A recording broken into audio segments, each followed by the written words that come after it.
ते अशी यात्रा झाल्यानंतर खालच्या साईडला गोपाळपूर ते बंधारा ते खाली मुंडवाडी बंधारा आहे ना, तिकडं वारीच्या झाल्यानंतर तिथं बॉड्या सापडायच्या मुर्दे असे मरून पडलेले.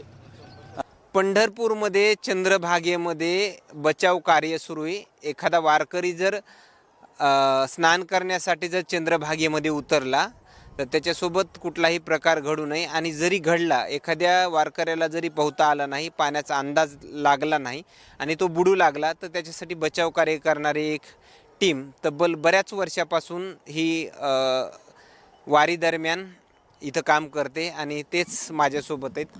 दादा, किती वर्षापासून या ठिकाणी बचाव कार्य करतायत? गेल्या अनेक वर्षापासून आमचं हे बचाव कार्य चालू आहे. पण आता कसं होतं, पहिलं आमच्यापाशी जेव्हा आमच्या लाकडी नावा आमच्या चालायच्या, तेव्हा ह्या बोटी नव्हत्या. आता काही वर्षामध्ये ही बोटी आल्यात. आम्ही पूर्वीपासून आमचा व्यवसाय आपला नावेचा आहे. आमच्या 200 नाव आहे, ती 400 स्विमर आहे ती. त्यामुळे आमचा पारंपरिक व्यवसाय नावेचा असल्यामुळे आम्ही असे कुठलाही अनुसूचित प्रकार घडूच देत नाही. आता ही बचाव पथक ही आम्ही आत्ता त्यात नेमणूक झाली, पण आधीपासून सुरुवातीपासून आमचं कार्य म्हणजे काय, कुठलाही माणूस पाण्यामध्ये बुडू नये, त्यांना पाण्याचा अंदाज नाही आला किंवा दमला किंवा काय झाला, पोहत आला, स्वतःच्यावर कॉन्फिडन्समुळे काय काय जण येतात पोहत आतमध्ये, पण ते स्वतःचा जीव गमवायला बघतात. पण असं का कुठली घटना आम्ही घडू देत नाही. खरं तर एखादा वारकरी जर, जसं आता तुम्ही बोललात की पोहण्याचा प्रयत्न करतो, मात्र त्या दरम्यान तुम्ही त्या वारकऱ्याला काय सांगता? आम्ही त्याला पहिल्यांदा सांगतो, बाबा की तुम्हाला इथं पाण्याचा अंदाज नाही, तुमच्या गावामधला पाण्याचा अंदाज तुम्हाला लागतो, पण इथं कसं चढ उतार असतो, प्रत्येक ठिकाणी एकसारखं नसतं. त्याच्यामुळे जास्त पाण्यात जाऊ नका, आपल्या जीवाची काळजी आपण घेण्याची गरज आहे, एवढं आम्ही त्याला सांगून नदीच्या कडेला तुम्ही स्नान करा, सुखरूप देवदर्शन करून आपल्या गावी जावा.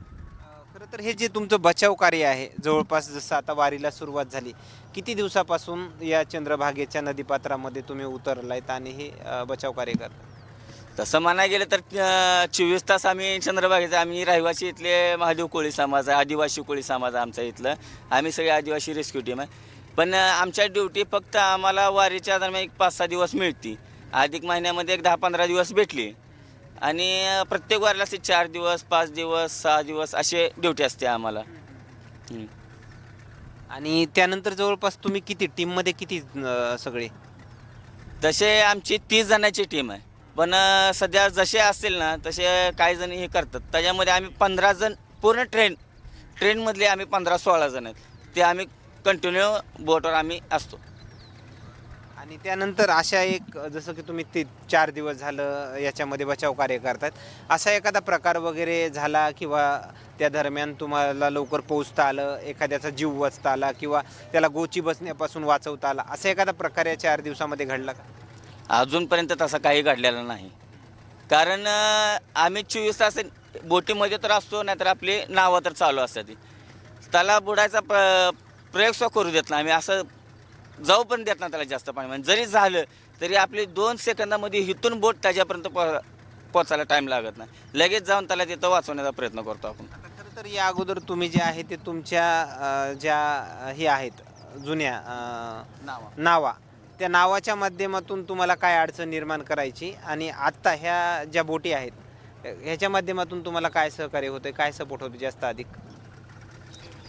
कसं आहे, आम्हाला कायमस्वरूपी घ्यावं, या जी यात्रेमध्ये 4 दिवस 5 दिवस किंवा अधिक महिन्यामध्ये 10-15 दिवस जे आपल्याला इथं रेस्क्यूसाठी बोलवतात, मग एवढंच न करता जर जे शासनाला जर वाटत असेल की कायमस्वरूपी हे चांगलं काम करते, ते पुण्याचं काम करते, ते वारकऱ्यांचा जीव भाविकांचा वाचवते ती, किंवा कोणी जीव द्यायला आलं, कोणी काय करायला आलं इथं तरी त्यांचाही जीव वाचवतात करते ती, प्रशासनाच्या ताब्यात देते ती. तर अशी जर कायमस्वरूपी त्यांना वाटत असेल बाबा इथं सोय राहावं, तर आम्हाला त्यासाठी इथं कायमस्वरूपी करावं लागेल. जवळपास किती, खरं तर तुमचे वडील वगैरे हेच असं बचाव कार्य वगैरे करायचे आणि तुम्ही पण करताय, किती वर्षापासून हे काम करताय? आमचा पूर्वीपासून आज्या पंजापासून आमचा नावेचा धंदा आहे, त्याच्यामुळं आमच्या सगळे पिढ्यानपिढ्या याच्यामध्येच गेली ती. नाव चालवण्यात, जीव वाचवण्यात हे आमचं सगळ्यात म्हणजे श्रेष्ठदान. आम्ही काय म्हणतो, जसं म्हणते ती की अन्नदान श्रेष्ठदान, रक्तदान श्रेष्ठ, आम्ही तसं एखाद्याचं जीवदान देणं हे श्रेष्ठदान म्हणतो.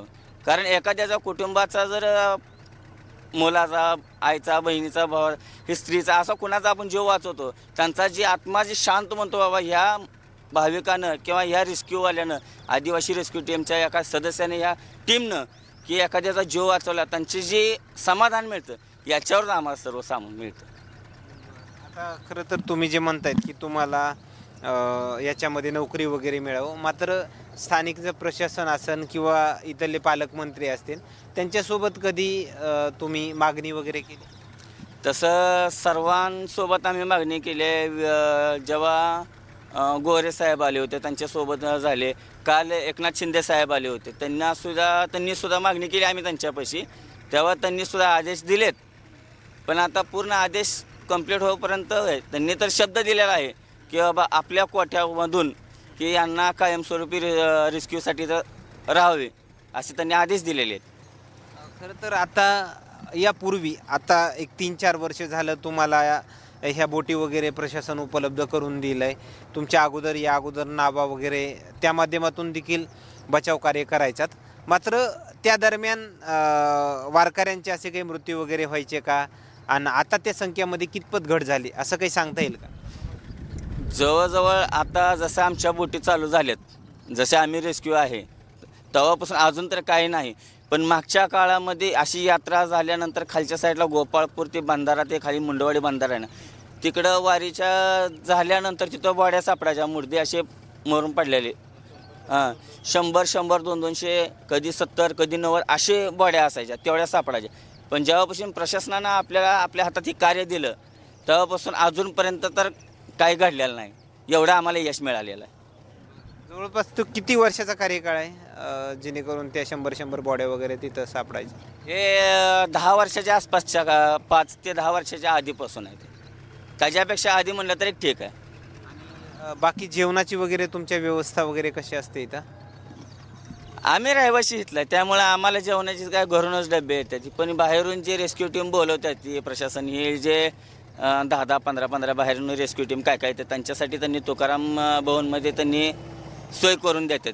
पण आम्हाला बी असं वाटतं की बाबा आपण इथल्या रहिवाशी आहेत, बाहेरची न रेस्क्यू टीम बोलवता जर आपल्या इथल्या जर पोराला अजून थोडं जरा प्रोत्साहन देऊन कायमस्वरूपी ठेवलं तर जी बाहेरून एवढे प्रमाणात जास्त बोलवायची गरज पडते ती थोडी कमी पडेल.